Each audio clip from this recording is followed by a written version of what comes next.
Greetings and salutations. This is Chief Security Officer Don Cornelio of American National Security LLC, in conjunction with Stack Books Foundation LLC, in conjunction with American Confidential LLC. Salute to everybody that was with us during Operation Reforge. This Operation Get Well USA, and I'm your host is Donnie DeGard, badge number 1151646472. Bodyguard, whistleblower, watchdog, search party coordinator, beat special police, I think safe police. Do not disregard self-employed marine biologist, beat special police, I think safe police. It's Wednesday, June 18th, 2025. Let me secure my camera. The wind is blowing a little bit. I don't want it to fall down. It is, let's be accurate, 5:21 p.m. We're on 2nd Avenue in Pittsburgh, Pennsylvania. And behind me is the Allegheny County Correctional Facility, County Jail. And most refer to it as the jail. But as we learn in law school, jails are to be known as facilities to those who desire to work behind these brick walls, these bars that lie behind me there, such as myself. I began having this desire to be a correctional officer whenever I was attempting to get my CDL at Newcastle School of Trades. I returned to Pennsylvania in 2019 from Los Angeles, California, where I lived at 11934 Willowbrook Avenue, Compton, California, 90059. I went to Los Angeles to attempt to be in the military. I didn't know what base was out there. All I knew was I only had 1 year, and I knew it was most likely probably not an option for me because of my age at 37 years old. When I went out there after I survived Hurricane Irma on Miami Beach. I left straight from Miami Beach, Miami International Airport, to LAX, where I walked from LAX all the way to downtown LA. And long story short, I found a residence. And before I left, I applied for a job as code compliance officer with no set skills.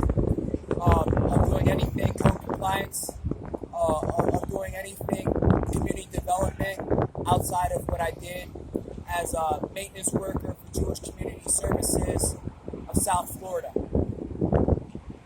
I attained this job through a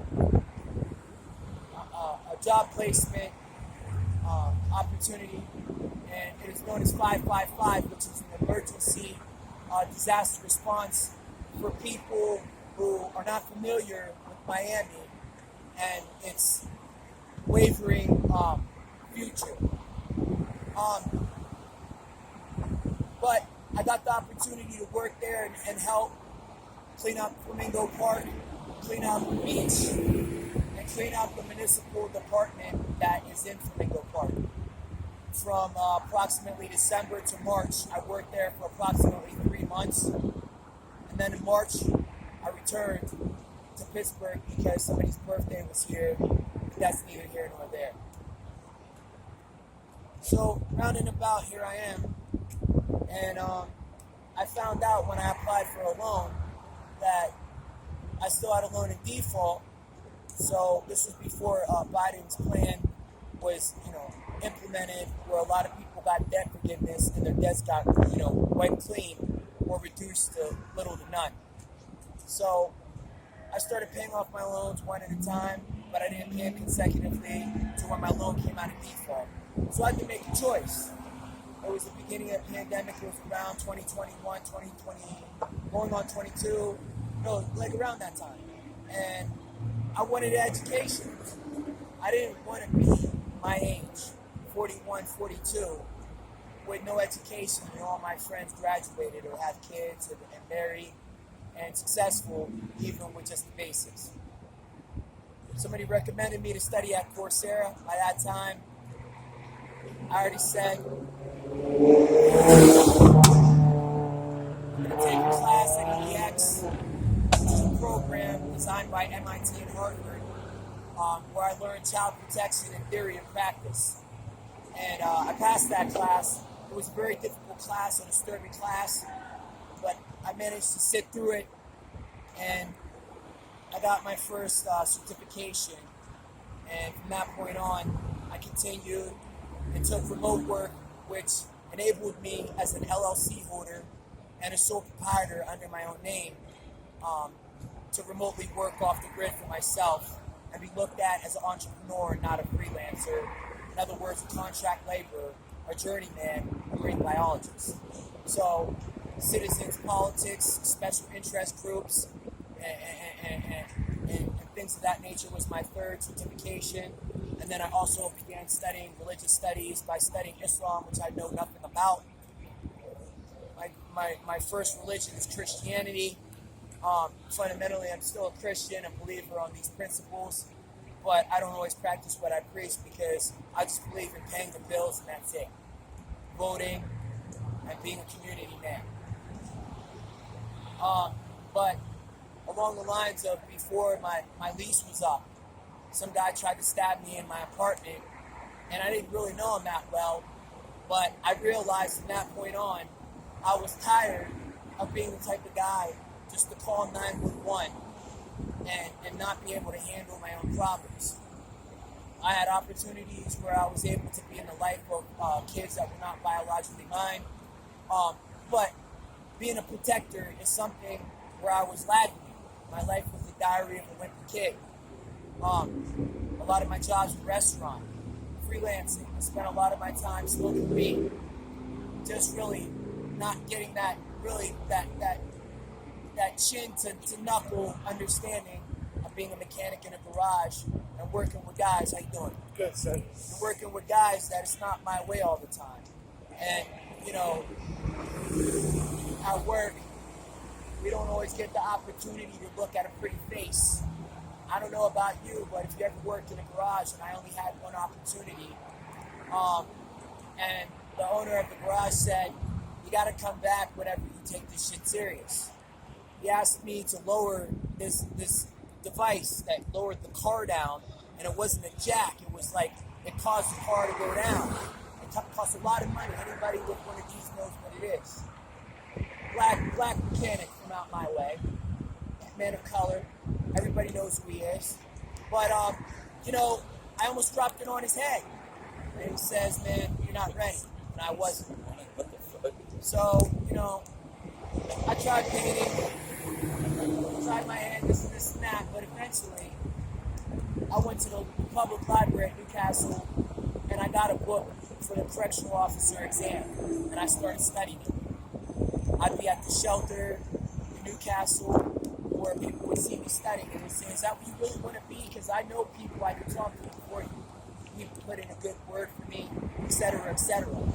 Finally, one day I walked into the Newcastle Police Department and I applied for the job, and I talked to a lot of the officers. They said, yeah, you can do it. I started taking boxing lessons, etc. They said, well, you're going to have to do one thing. You're going to have to go to a 4-year accredited school and graduate with a credit degree and something like criminology or law enforcement. So I said, no problem. I also applied to work at a couple of jails. One jail applied, they called me back. They said, we'll pay for your correctional officer academy, etc. We'll give you an interview. All you got to do is show up. I had a car at that time. I was going to show up. But the morning that I was due to come in was a Tuesday or a Monday, 10 o'clock. My tire was slashed. So I had to look at it as I wasn't meant to do it at that time. And that's probably a true story because it's more than brains, it's more than a lot.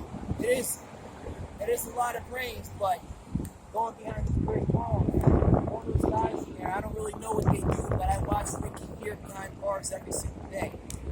It's not on my phone in the public library. I've been watching it for 4 years. I print up transcripts and I try to memorize the lines. And that's part of the reason why I started getting off fellow drama club.